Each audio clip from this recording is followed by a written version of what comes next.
CM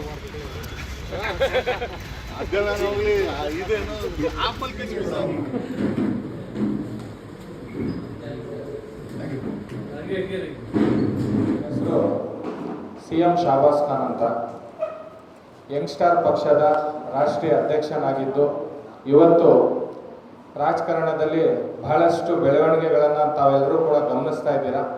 ಮೊದಲನೇದಾಗಿ ನಮ್ಮೆಲ್ಲರ ಯುವಕರ ಕಣ್ಮಣ್ಣಾಗಿರುವಂತಹ ನಮ್ಮ ಜಗದೀಶ್ ಸಾಹೇಬ್ರನ್ನ ನಾವು ಮೊದಲನೇದಾಗಿ ವೆಲ್ಕಮ್ ಮಾಡ್ಕೊತೀನಿ ನಿಮ್ಮೆಲ್ಲರ ಮುಂದೆ ನಮ್ಮ ಪಕ್ಷಕ್ಕೆ ಹಾಗೂ ರಾಜ್ಯ ಅಧ್ಯಕ್ಷರಾಗಿ ಮುಖ್ಯಮಂತ್ರಿ ಸ್ಥಾನಕ್ಕೆ.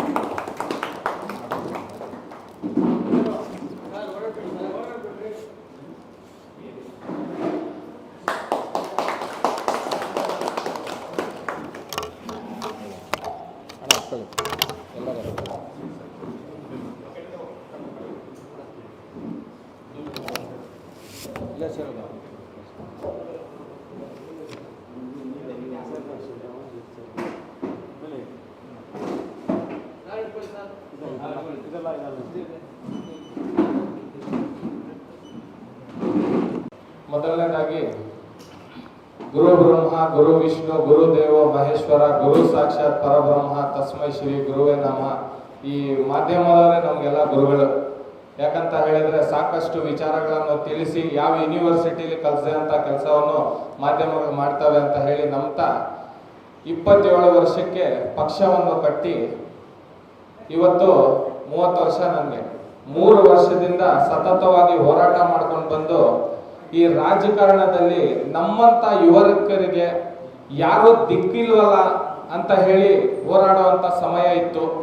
ಆದ್ರೆ ಇವತ್ತು ತಮಿಳುನಾಡಿನಲ್ಲಿ ಟಿವಿಗೆ ಬಂದ ಮೇಲೆ ವೈಪಿಗೆ ಇವತ್ತು ರಾಜಕಾರಣದಲ್ಲಿ ನಮಗೊಂದು ಮುಖ್ಯಮಂತ್ರಿ ಅಭ್ಯರ್ಥಿ ಸಿಕ್ಕಿದ್ದಾರೆ. ಯಾಕಂದ್ರೆ ಬಹಳಷ್ಟು ಪಕ್ಷಗಳು ಯಾವತ್ತೂ ಕೂಡ ನಿಮ್ಮ ಮುಂದೆ ಬಂದು ಹೇಳಲ್ಲ.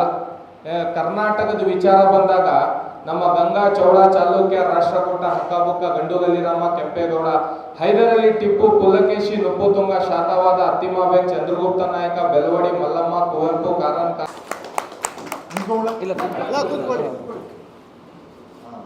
ಕಳೆದ 2010ರಲ್ಲಿ ಬಿಜೆಪಿ ಸರ್ಕಾರ ಇರ್ಬೇಕಾದ್ರೆ ಹೋಮ್ ಮಿನಿಸ್ಟರ್ ಆರ್ ಅಶೋಕ್ ಮೇಲೆ ನಾನು ಹಾಸ್ಪಿಟಲ್ ಬಗ್ಗೆ ಹೋರಾಟ ಶುರು ಮಾಡಿದ್ರು, ಜೈಲಿಗೆ ಹಾಕಿದ್ರು. ಓಕೆ, ಸೊ ಏನೋ ಜನಗಳು ಒಳ್ಳೆದಾಗಲಿ ಅಂತ ಶುರು ಮಾಡಿದಂತ ಈ ಹೋರಾಟ ಕಳೆದ 16 ವರ್ಷಗಳಲ್ಲಿ ಒಂದು ಪಕ್ಷವನ್ನ ಇಟ್ಕೊಂಡು ಜನರ ಮುಂದೆ ಬರಬೇಕು ಅಂತ ನಮ್ಮೆಲ್ಲರಿಗೂ ಅನ್ನಿಸ್ತು.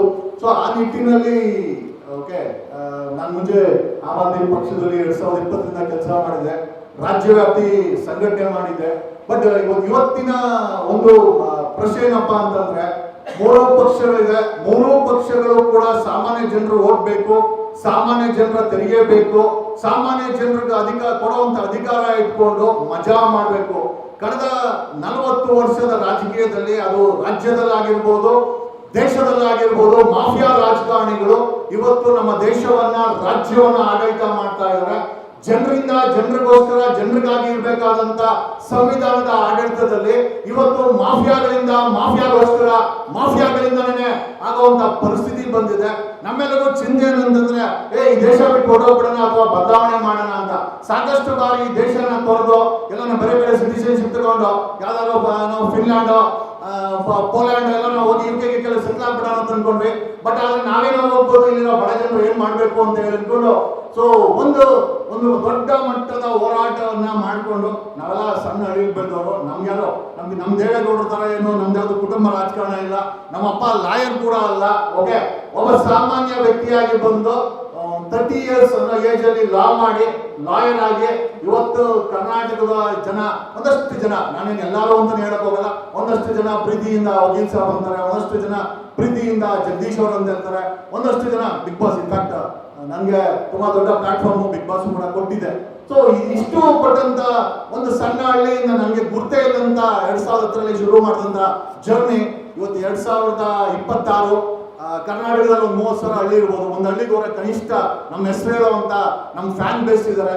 ಹಾಗಾಗಿ ನಾವು ಅನ್ಕೊಂಡಿದ್ದೇನು ಅಂತಂದ್ರೆ ಇವತ್ತು ರೈತರು ನೆಮ್ಮದಿಯಾಗಿಲ್ಲ, ವಿದ್ಯಾರ್ಥಿಗಳು ನೆಮ್ಮದಿಯಾಗಿಲ್ಲ, ಸಾಮಾಜಿಕ ನ್ಯಾಯ ಕೊಡುವಂತ ಯಾವುದೇ ಒಂದು ಗ್ಯಾರಂಟಿ ಇಲ್ಲ. ಅದು ಧರ್ಮಸ್ಥಳ ವಿಚಾರದಲ್ಲಿ ನಾವು ನೋಡಿದಂತ ಆಗಿರ್ಬೋದು, ಐ ಥಿಂಕ್ ಥಿಂಕ್ ಕಬ್ಬು ಬೆಳೆಗಾರರ ವಿಚಾರದಲ್ಲಿ ಮೂರೂ ಪಾರ್ಟಿಗಳು ಸಹ ಕಬ್ಬು ಬೆಳೆಗಾರರ ಪರವಾಗಿ ನಿಂತ್ಕೊಂಡಿಲ್ಲ.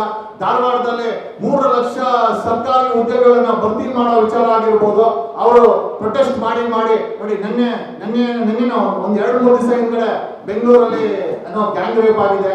ನಿನ್ನೆ ದಾವಣಗೆರೆಯಲ್ಲಿ ಗ್ಯಾಂಗ್ ರೇಪ್ ಆಗಿದೆ. 2025ರಲ್ಲಿ ಸುಮಾರು 700 ಗ್ಯಾಂಗ್ ರೇಪ್ಗಳಾಗಿದೆ ಕರ್ನಾಟಕದಲ್ಲಿ. 2024ರಲ್ಲಿ 4,000 ಪೋಸ್ಕೋ ಕೇಸ್ ಆಗಿದೆ. ಇವತ್ತು ರಾಜ್ಯ ಸರ್ಕಾರ 3 ಪಕ್ಷಗಳಲ್ಲಿದೆ. 2023ವರೆಗೂ ಬಿಜೆಪಿಯನ್ನ ಸಾಕಷ್ಟು ಗೋಳಿಕೊಂಡು ಎಕ್ಸ್ಪೋಸ್ ಮಾಡ್ಕೊಂಡ್ಬಂದ್ರೆ ಪುಕ್ಸಟ್ಟೆ ಕಾಂಗ್ರೆಸ್ ಅವರು ಬಂದು ಅಧಿಕಾರ ಕೊಟ್ಕೊಂಡು ಅವ್ರಿಗಿಂತ ಕೆಟ್ಟ ಆಡಳಿತವನ್ನ ಮಾಡ್ತಾ ಇದ್ದಾರೆ. ಈಗ ಕಾಂಗ್ರೆಸ್ ಅನ್ನು ಎಕ್ಸ್ಪೋಸ್ ಮಾಡ್ತಿದ್ರೆ ಮುಂದಿನ ದಿನಗಳಲ್ಲಿ ಒಂದ್ಸಲ ಕುಮಾರಸ್ವಾಮಿ ಅವರು JDS ಅಥವಾ ಬಿಜೆಪಿನ ಬಂದು ಆಡಳಿತ ಕೊಟ್ಕೊಂತಾರೆ.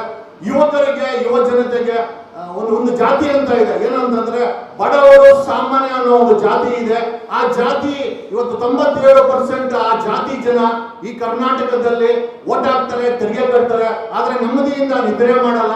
ಅವ್ರ ಮುಖದಲ್ಲಿ ಒಂದು ಕಳೆ ಇಲ್ಲ. ಅವ್ರು ಸಾಲ ಮಾಡ್ಕೊಂಡು ಆ ನೆಮ್ಮದಿನ ಹಾಳು ಮಾಡ್ಕೊಂಡು ಜೀವನ ಮಾಡ್ತಾ ಇದ್ದಾರೆ. ಪಕ್ಕದ ರಾಜ್ಯದಲ್ಲಿ ಒಬ್ಬ ನಟ ಟಿವಿಕೆ ಅನ್ನೋ ಪಕ್ಷ ಹಿಡ್ಕೊಂಡ್ಬಂದು ಒಂದು ಬದಲಾವಣೆ ಸಂಕೇತವಾಗಿ ಕೆಲಸ ಮಾಡ್ತಾ ಇದ್ದಾನೆ. ಅದನ್ನ ನೋಡಿದಾಗ ನಮಗೆಲ್ಲ ಅನಿಸ್ತು, why not take A chance, ಒಂದು ಬದಲಾವಣೆಗೋಸ್ಕರ ಒಂದು ಮಾಡೋಣ. ಆಮೇಲೆ ಇಷ್ಟು ದಿನ ನಾವೆಲ್ಲ ಮಾಡ್ಕೊಂಡು ಬಂದಿದ್ದು ಒಂದು ಹೋರಾಟವನ್ನ, ಈ ಹೋರಾಟದ ಒಂದು ಬದಿಯನ್ನ ಜೊತೆಲಿಟ್ಕೊಂಡು ಒಂದು ರಾಜಕೀಯ ಪಕ್ಷವಾಗಿ ನಮ್ಗೇನೋ ಇವತ್ತಿನ ಪರಿಸ್ಥಿತಿನಲ್ಲಿ ಒಂದು ರಾಜಕೀಯ ಪಕ್ಷ ಬೇಕಾಗಿದೆ. ಯಾಕೆ ಅಂತಂದ್ರೆ ಇಡೀ ಕರ್ನಾಟಕದಲ್ಲಿ 30,000 ಹಳ್ಳಿಗಳಿದೆ, ಜನ ನಮಗೆ ಸಪೋರ್ಟ್ ಮಾಡಕ್ಕೆ ರೆಡಿ ಇದ್ದಾರೆ. ಬಟ್ ಒಂದು ರಾಜಕೀಯ ಪಕ್ಷ ಬೇಕಾಗಿತ್ತು. ಹಾಗಾಗಿ ಶಾಬಾಜ್ ಅವರು 2023ರಲ್ಲಿ ಈ ಪಕ್ಷವನ್ನ ಸ್ಥಾಪನೆ ಮಾಡಿದ್ರು.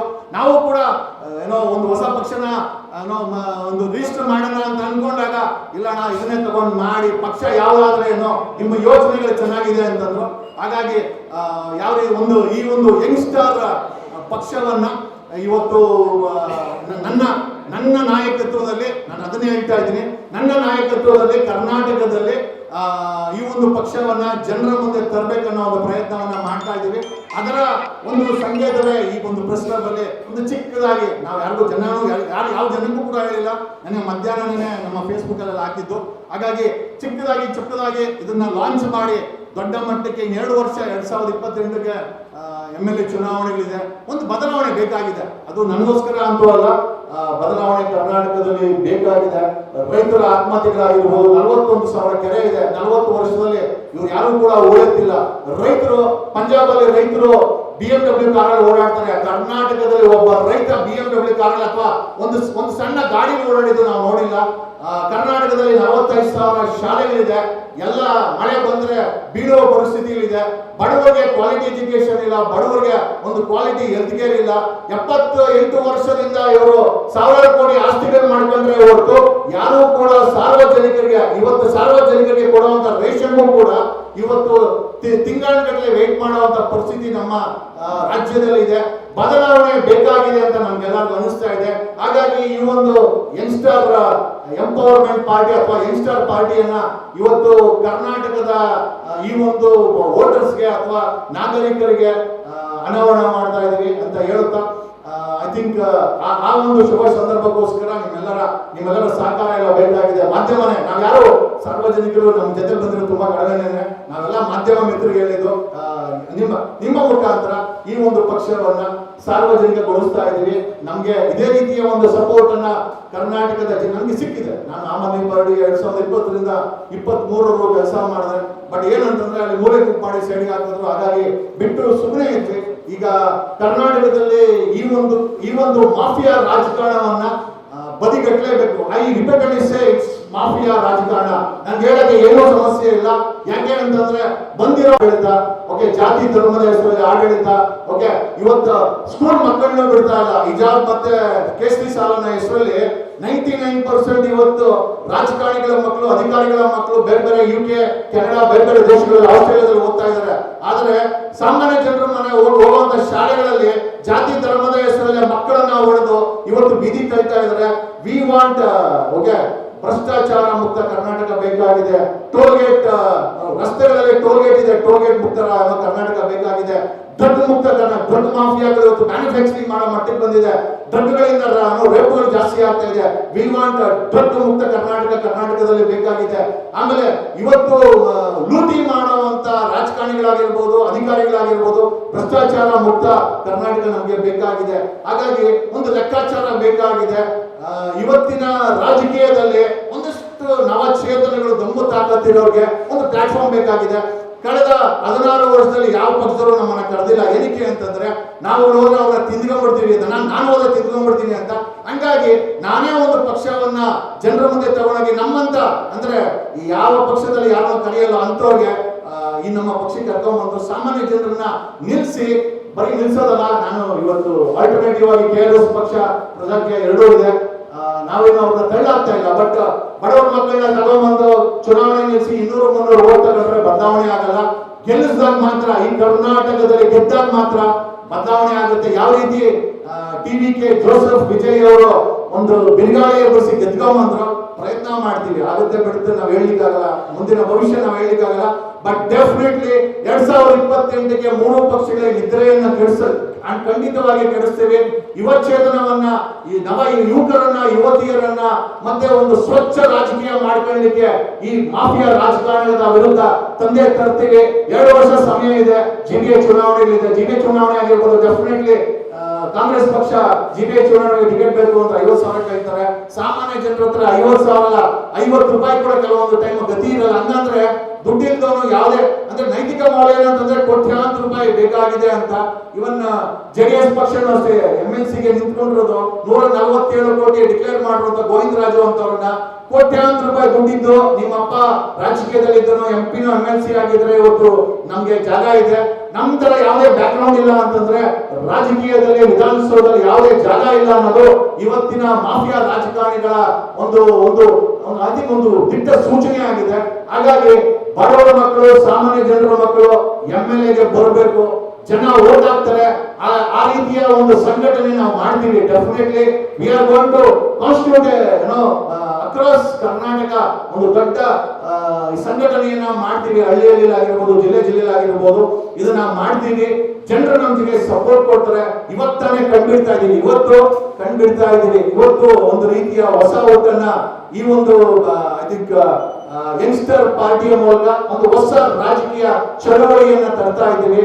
ಹಾಗಾಗಿ ನಿಮ್ಮೆಲ್ಲರ ಸಪೋರ್ಟ್ ಇರಲಿ. ಆಮೇಲೆ ನಮ್ಮ ಕಾರ್ಯಕ್ರಮವನ್ನು ನೋಡ್ತಾ ಇರುವಂತ ಎಲ್ಲ ನಮ್ಮ ಸಪೋರ್ಟರ್ಸ್ ಆಗಿರ್ಬೋದು, ನಮ್ಮ ಫ್ಯಾನ್ಸ್ ಆಗಿರ್ಬೋದು, ಎಲ್ಲರಿಗೂ ಧನ್ಯವಾದಗಳನ್ನ ಹೇಳುತ್ತಾ ಮುಂದಿನ ದಿನಗಳಲ್ಲಿ ನಮ್ಮ ಜೊತೆ ಸೇರಿ ಬದಲಾವಣೆ ಮಾಡಬೇಕು ಅಂದ್ರೆ ಜೊತೆ ಸೇರಿ ಬದಲಾವಣೆ ಮಾಡೋಣ ಅಂತ ಹೇಳುತ್ತಾ ನನ್ನ 2 ಮಾತು ಅಂತ ಹೇಳಲ್ಲ, ಸಾಕಷ್ಟು ಮಾತಾಡಿದ್ದೀನಿ. Thank you. Thanks a lot. Love you all.